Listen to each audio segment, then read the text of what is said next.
action. Yeah, I need one of those. I'm gonna get me one so I could be like, action. I'm gonna get me one. But good morning or good afternoon, good night, whatever time of day you're watching it. It's 11:42, so it's still morning. So yeah, this video was just to show off my new haircut. Ew, I like it. Do you like it? I love it. Let me know what you think of it. Yes, I did cut it myself. I'm crazy. I'm not crazy, but I'm crazy. Like, anything that I do with my hair, I have to do it myself because I am traumatized from being burned with the blow dryer and my bangs and, you know, just bad hair experiences at the hair salon. So I started doing my hair myself at a very young age, and I've never looked back. I can't tell you when's the last time I stepped foot in a hair salon because I really truly do not go.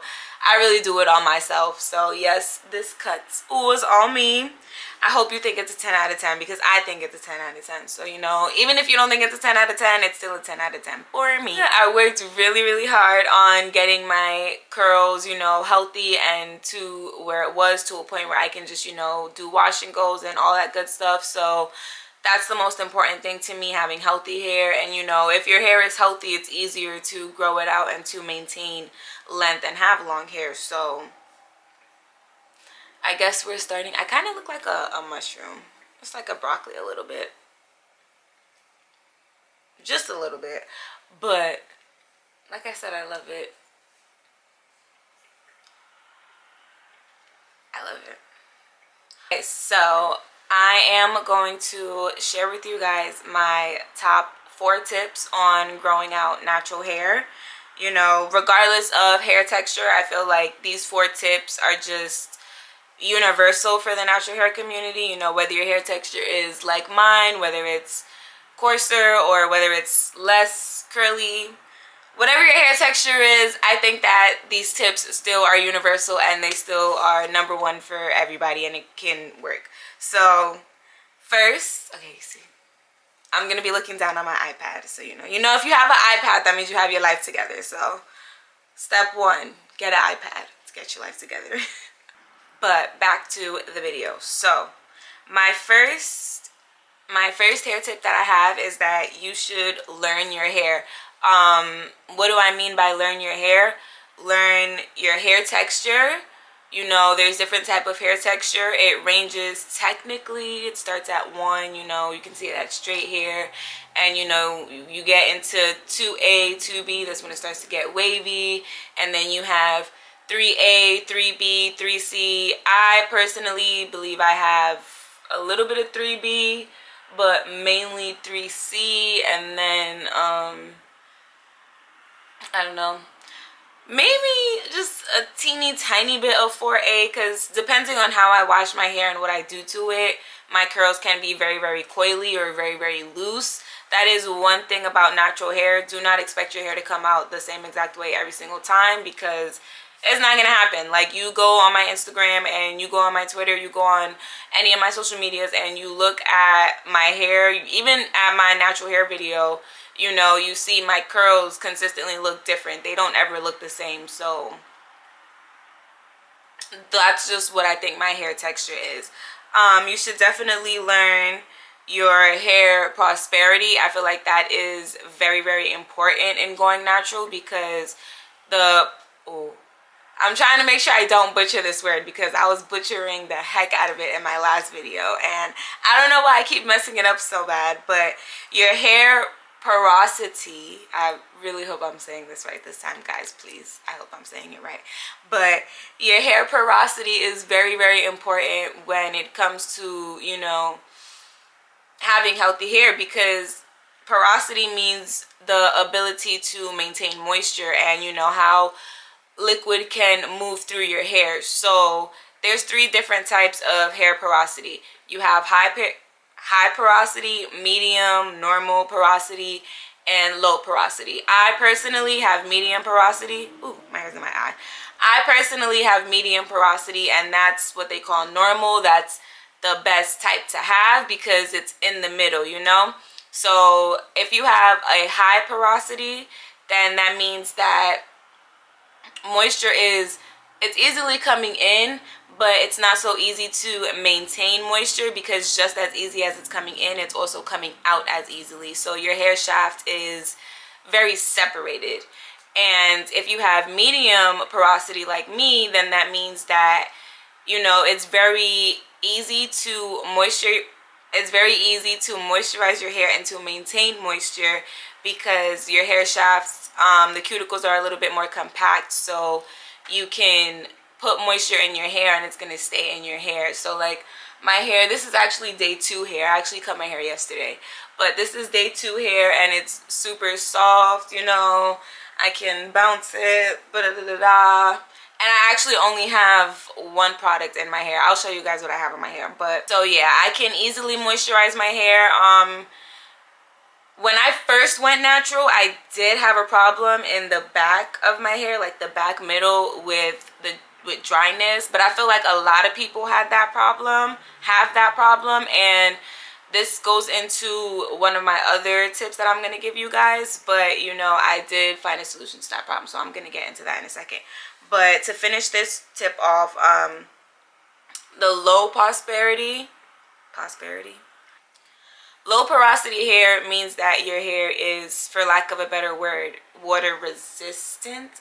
Like, I know y'all seen the videos of the people, like, they in the beach or whatever, and they just like dip their hair in the water and they come out and their hair looks like it wasn't even touched with water at all. Like, that means your hair is low porosity. It's very hard for water to get into your hair. It's very hard for moisture to get into your hair, because the cuticles are so compact, you know, your hair shaft is so closed that it's just hard to penetrate, and it's hard to get any water or any liquids or anything like that inside your hair. So it's hard to moisturize your hair. But once you are able to find a good way at moisturizing your hair, then you're able to maintain that moisture. I personally can't give advice on low porosity hair or high porosity hair, because I don't have neither.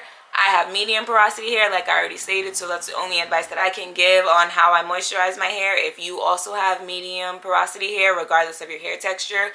So if you have low porosity hair, you want to find somebody who also has low porosity hair. And if you have high porosity hair, I talk with my hands a lot, I'm sorry, I can't help it. If you have high porosity hair, then you want to find somebody who also has high porosity hair. Tip number 2. The second tip that I have that I think is very, very beneficial for going natural, like I stated in my natural hair video, something that I did a lot was protective hairstyles. Personally, I did twist outs and braid outs a lot. I really love how those look. I actually have a braid out video. I'll put it somewhere on the screen. But yeah, so go check that out if you want to see that video. But I think that protective styles are very, very important in, you know, maintaining healthy hair, because you want to manipulate your hair as little as possible. You know, you want to just leave your hair alone. You don't want to be combing it out and brushing it every single day and, you know, just ripping out your hair and disturbing it. You want to just leave it alone, especially if your goal is to have it grow. You definitely want low manipulation hairstyles. So, you know, box braids, twist outs, braid outs, all that good stuff. That's really good for your hair, and it's going to help you grow out your hair, especially, you know, just doing braids too, because you leave your hair the most alone when you have braids in your hair. My third tip is to create a curly hair routine. I personally wouldn't say I have the best curly hair routine. I'm gonna be completely honest with you. I'm a little bit of a lazy natural. But I do have a routine. I could be better at my routine, you know, I could be more on top of it, but I do have a little bit of routine. So I try to wash my hair at least every 4 days or 5 days. I try not to let it go too long without washing my hair, because then my hair will get very dry. Shedding, when I am in the shower and detangling my hair, the longer I go without washing my hair, obviously the more shedding that I'll have. So to minimize shedding, I'll make sure that wash days, you know, aren't extended for a long period of time, unless it's like, for example, I just had my hair straight, so I didn't wash my hair for 4 weeks. Or if I have box braids in, then I'm gonna only wash my roots, like my whole entire hair is not getting washed and detangled. But I definitely do think that you should create your own curly hair routine. I'm working on my routine, so I'm not going to go too much in depth about it. But once I get a good routine down packed, I will definitely share it with you guys. But, the most important part is to deep condition as often as you can. My goal personally is to try and deep condition every 2 weeks at least, because like I said, it's pretty easy for my hair to maintain moisture, so it's not necessary for me to be so on top of adding moisture in my hair. Like, for me personally, I care more about definition. That's my goal whenever I'm washing my hair and I'm styling my hair, because like I said, my hair is already pretty moisturized. But yeah, so deep conditioning, definitely you should have that a part of your curly hair routine.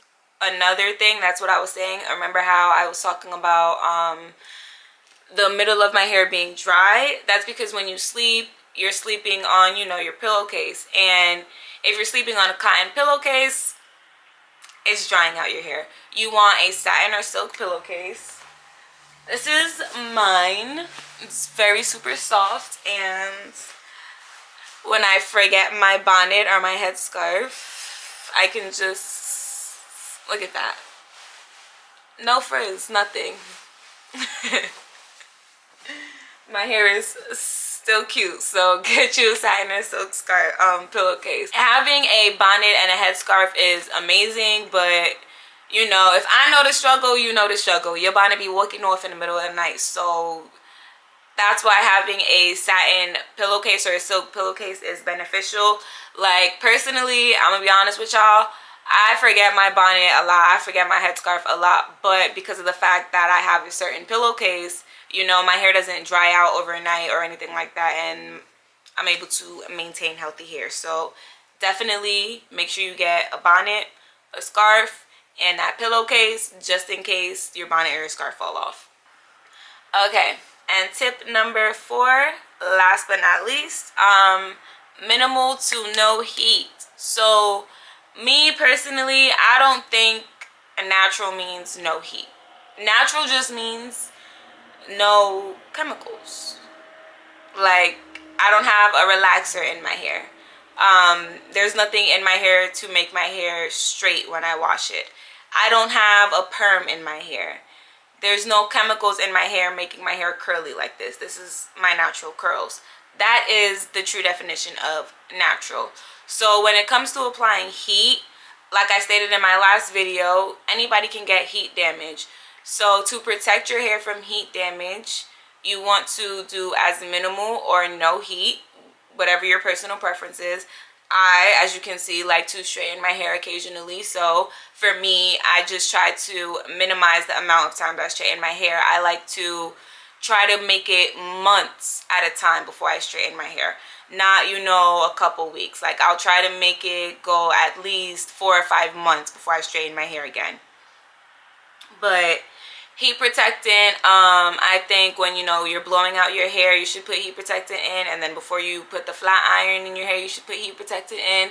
Anytime you're going to put heat in your hair, put heat protectant in, because it will protect your hair. As you can see, my hair is still healthy from the last time that I straightened my hair. It was just those dead ends that I had, and that was because, like I said in the video, in July when I blew out my hair to put in box braids, I completely forgot to put heat protectant in my hair. So what happened? I fried my ends accidentally. But minimal to no heat, I feel like definitely will help you in your natural hair journey, because you're not damaging your curls as well, because every time you do put heat to your hair, you are risking damaging your curls, regardless of putting heat protectant in your hair. So, when you straighten your hair, you should do what is best for you. But when I started my natural hair journey for the first time, these are the 4 things that I did to, first get healthy hair, and then secondly to grow out my hair and to maintain, that length and that healthy hair. I feel like like I said earlier, these tips are universal regardless of your hair texture. Again, you know, you want to learn your hair type. That is very, very important in taking care of your hair, because how are you supposed to know how to take care of your hair if you don't know your hair type and you know what works best for your hair? So definitely watch people who have the same type of hair type as you. You know, it may not be the same length or anything like that, but if the texture is the same, the prosperity is the same, if something like that that you can find similar and you can take tips and advice from them that works, do it. You know, like I said, my camera talking about is overheated, so it cut me off. But just to close out this video, like I was saying, you know, protective hairstyles, and then create a hair routine. Like I said, I have a routine, but I'm lazy with it. So, you know, when I get better at my routine, we can definitely get more into that. But, you know, you should create your own routine. Definitely make sure you're deep conditioning your hair and, you know, you're washing your hair, you know, whatever works for you. Like I said, I make sure I wash it at least every 4 to 5 days, so that way I can minimize shedding and I can minimize knots, and it just makes my life easier to make sure that I'm detangling my hair that way. And then lastly, minimal to no heat. That is your personal preference. If you want to go completely no heat and you want to throw out all your heat appliances, by all means.